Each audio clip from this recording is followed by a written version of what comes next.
Good afternoon class. देखो आज क्या पढ़ेंगे हम, लिमिट टेस्ट फॉर क्लोराइड। कल हमने लिमिट टेस्ट के बारे में पढ़ लिया कि लिमिट टेस्ट क्यों करते हैं, क्या होता है ना, कौन कौन से उसमें फैक्टर्स आते हैं। ठीक, तो आज हम क्या पढ़ेंगे, लिमिट टेस्ट हम किसका किसका करते हैं। ठीक है, तो सबसे पहले हम किसका जानेंगे, क्लोराइड का। ठीक है, क्लोराइड का लिमिट टेस्ट कैसे करेंगे बताओ। टेस्ट को स्टैंडर्ड से कंपैरिजन कर लेंगे, है ना, यही करेंगे ना। अगर टेस्ट ने स्टैंडर्ड को कंप्लीट किया तो टेस्ट पास, अदरवाइज फेल। ठीक है, तो सबसे पहले लिमिट क्लोराइड का लिमिट टेस्ट करने के लिए हम क्या क्या लेंगे, रेजुलर सिलेंडर चाहिए हमको, ठीक, ग्लास रोड चाहिए हमको और स्टैंड चाहिए। रेजुलर सिलेंडर वो होता है जिसमें हम क्या करते हैं, टेस्ट और स्टैंडर्ड को डालते हैं, है ना, दो। ठीक, और आपका ग्लास रोड क्या होता है, ऐसे करके जिससे हम इसको मिलाते हैं, स्टर करते हैं ना।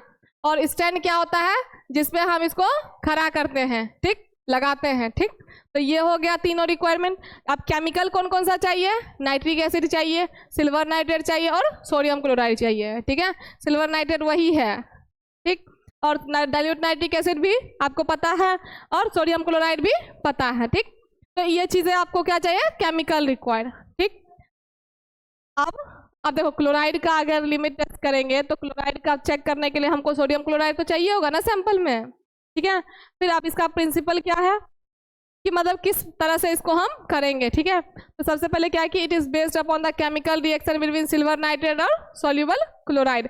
किसके बीच में ये केमिकल रिएक्शन होगा, सिल्वर नाइट्रेट और सोल्यूबल क्लोराइड के किसके प्रेजेंस में, नाइट्रिक एसिड के प्रेजेंस में। ठीक है, अब जब दो सबको रिएक्ट करवाओगे तो क्या होगा, उसके वजह से ओपेल्सेंस आएगा किसका, सिल्वर क्लोराइड का। ठीक है, अब देखो सिल्वर नाइट्रेट जब क्या करता है ना, तो AgNO3 को,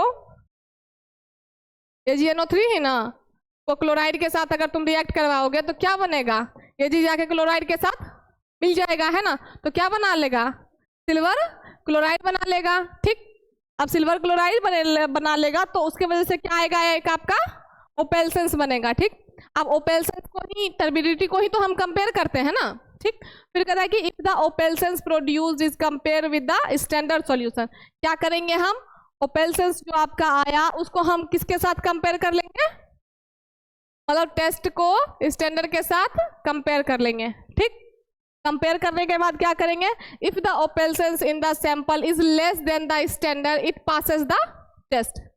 अगर मतलब कि ओपेल्सेंस जो आया आपके सैंपल में, मतलब वो आपके स्टैंडर्ड से क्या होगा, कम होगा, तो आपका टेस्ट क्या होगा, पास हो जाएगा। ठीक, फिर कहता है कि if it is more than the standard it fails the test.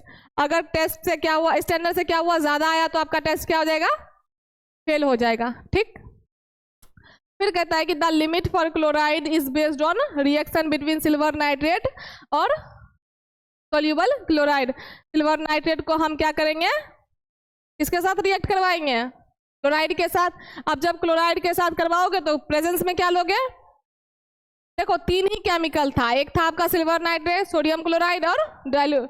तो सिल्वर नाइट्रेट और सोडियम क्लोराइड को तो हम रिएक्ट करवाएंगे, प्रेजेंस में क्या लेंगे, नाइट्रिक एसिड। ठीक है, फिर कहता है कि this reaction result in formation of silver chloride which is insoluble in डाइट्रोलाइड। इसमें आपका क्या होगा, ये इनसॉल्यूबल होगा। ठीक है, रिएक्ट तो हम करवा रहे हैं उसके प्रेजेंस में, लेकिन नाइट्रिक एसिड में जो आपका सिल्वर क्लोराइड जो है वो क्या होगा, इनसॉल्यूबल होगा। ठीक है, जैसे तो अब जब इनसॉल्यूबल होगा तो वो क्या बनाएगा, एक व्हाइट प्रेसिपिटेट बनाएगा, किसका, सिल्वर क्लोराइड का। ठीक है, अब यहाँ पे एक रिएक्शन लिया है इसने, क्या लिया, क्लोराइड लिया, सोल्यूबल क्लोराइड और सिल्वर नाइट्रेट लिया, किसके प्रेजेंस में, नाइट्रिक एसिड के प्रेजेंस में। तो ये क्या बनाएगा, Ag जो है वो Cl के साथ जाके कंबाइन हो जाएगा, तो AgCl बनाएगा और यही आपका व्हाइट प्रेसिपिटेट जो बनाएगा वो यही बनाएगा। ठीक है, फिर आपका ये जो हो गया वो आपका साइड प्रोडक्ट हो गया। ठीक, अब देखो इसको करने के लिए, इसको बनाने के लिए प्रोसीजर क्या लेंगे, सबसे पहले हम क्या लेंगे, एक टेस्ट का ग्लास लेंगे, एक स्टैंडर्ड का ग्लास लेंगे, है ना, एक पे टेस्ट लिखेंगे, दूसरे पे स्टैंडर्ड लिखेंगे। उसके बाद दोनों को क्या कर लेंगे, हम कंपेयर कर लेंगे, compare test solution versus standard solution, मतलब टेस्ट को हम स्टैंडर्ड से कंपेयर कर लेंगे। जब उसको और जब कंपेयर करोगे तो उसको क्या करेंगे, एक ब्लैक बैकग्राउंड रखेंगे, उसके सामने में उसको रख के क्या करेंगे, दोनों को कंपेयर करने का काम करेंगे। ठीक है, कंपेयर तब करेंगे जब हम ये सारा काम कर लेंगे उसके बाद। ठीक है, पहले क्या करेंगे, सबसे पहले डिसॉल्व करेंगे। डिसॉल्व मतलब जो जो आपके केमिकल्स है उसको आपस में हम क्या करेंगे, मिलाएंगे। ठीक, मिलाएंगे तो कहते हैं कि जो आपका जो भी आपने टेस्ट सब्सटेंस लिया है उसको आप डिस्टिल वाटर में क्या करोगे, डाल देंगे, डिसॉल्व कर देंगे। फिर कहता है कि अब देखो ये जो है वो आपका स्टैंडर्ड सॉल्यूशन है, तो इसका वॉल्यूम आपको क्या है, पता है ना, पता है। तो इसको आप सबसे पहले स्टैंडर्ड में रखोगे और इसको टेस्ट में। ठीक है, उसके बाद क्या कहेगा, फिर ट्रांसफर करना है। क्या करेंगे हम, transfer to the test Nessler cylinder. अब जो सॉल्यूशन आप बनाओगे, सॉल्यूशन जब बना लोगे तो एक को आप टेस्ट में ट्रांसफर करोगे, दूसरे को आप स्टैंडर्ड में ट्रांसफर करोगे। ठीक, फिर क्या कहता है, उसमें हम क्या ऐड करेंगे,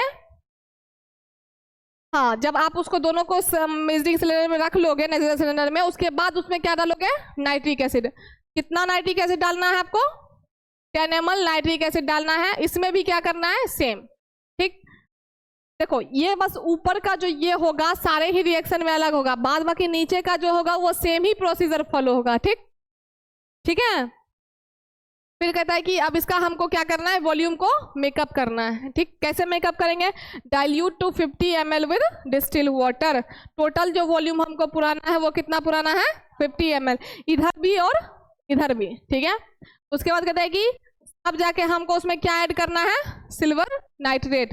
सिल्वर नाइट्रेट कितना ऐड करेंगे, 1 ml, और इसमें भी 1 ml, सिमिलर है दोनों, है ना। फिर क्या करेंगे हम उसको, अब आया तुम्हारे ग्लास रोड का काम, है ना। ग्लास रोड का काम क्या है, मिक्स करना। तो इसको स्टर करेंगे किसके साथ, ग्लास रोड के साथ। इसको भी स्टर करेंगे किसके साथ, ग्लास रोड के साथ। ठीक है, फिर क्या करेंगे, उसको हम 5 मिनट के लिए छोड़ देंगे। 5 मिनट के लिए छोड़ दोगे तो क्या होगा ना, उसमें जो भी चीजें प्रेजेंट होगी तो वो क्या होगा, सेटल डाउन हो जाएगा और क्लियरली विजिबल हो जाएगा सब कुछ। ठीक है, तब जाके आप उसको क्या करोगे कि ब्लैक बैकग्राउंड के पीछे ले जाओगे, और ब्लैक बैकग्राउंड के पीछे ले जाने के बाद उसको क्या करोगे, आपस में कंपेयर कर लोगे। ठीक है, कहता है कि पासेस द टेस्ट। कब पास करेगा, if the test solution is less turbid than the standard. अगर स्टैंडर्ड से कम हुआ तो आपका टेस्ट जो होगा वो क्या होगा, पास होगा, और स्टैंडर्ड से अगर ज्यादा होगा तो क्यों, क्योंकि देखो स्टैंडर्ड में पहले ही सब कुछ देख के दिया गया है कि उससे ज्यादा नहीं होना चाहिए, है ना। अगर उससे ज्यादा हो रहा है इसका मतलब क्या होता है, उसको अवॉइड नहीं किया जा सकता, इसीलिए आपके टेस्ट को क्या करता है, ये फेल कर देता है। ठीक है, तो ये था किसके लिए, लिमिट टेस्ट, आपके क्लोराइड के लिए। हमने क्या किया, सिंपल सा कि इसको सिल्वर नाइट्रेट को और मतलब जो सोल्यूबल क्लोराइड है आपस में रिएक्ट करवाया, किसके प्रेजेंस में, नाइट्रिक एसिड के प्रेजेंस में। जब नाइट्रिक एसिड के प्रेजेंस में रिएक्ट करवाया तो क्या बना आपका, क्या बना, सिल्वर क्लोराइड बना। सिल्वर क्लोराइड बना, उसके बाद क्या हुआ कि हमने उसका मतलब सिल्वर क्लोराइड बन रहा है प्रेसिपिटेट के फॉर्म में। ठीक, फिर उसके बाद हमने क्या किया, प्रोसीजर अपना लिया, एक तरफ टेस्ट लिया, एक तरफ स्टैंडर्ड लिया।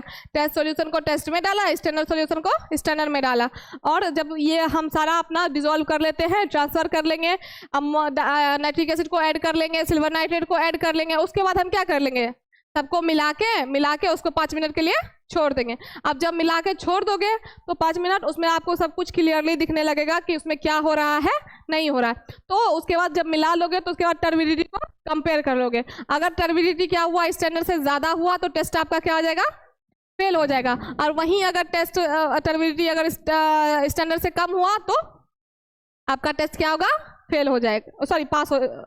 ठीक है, क्योंकि अब देखो लैब में जब किया था लिमिट टेस्ट, है ना, तो देखे थे जो टेस्ट था वो स्टैंडर्ड से ज्यादा ट्रांसपेरेंट था, है ना, तो इसीलिए आपका टेस्ट पास था ना। अगर वहीं स्टैंडर्ड से और ज्यादा वो हो जाता तो क्या होता, फेल हो जाता। ठीक, तो क्लियर है। अब आगे हम दूसरा लिमिट टेस्ट पढ़ेंगे किसी और का। ठीक है, आज क्लोराइड का पढ़ लिया, चलो।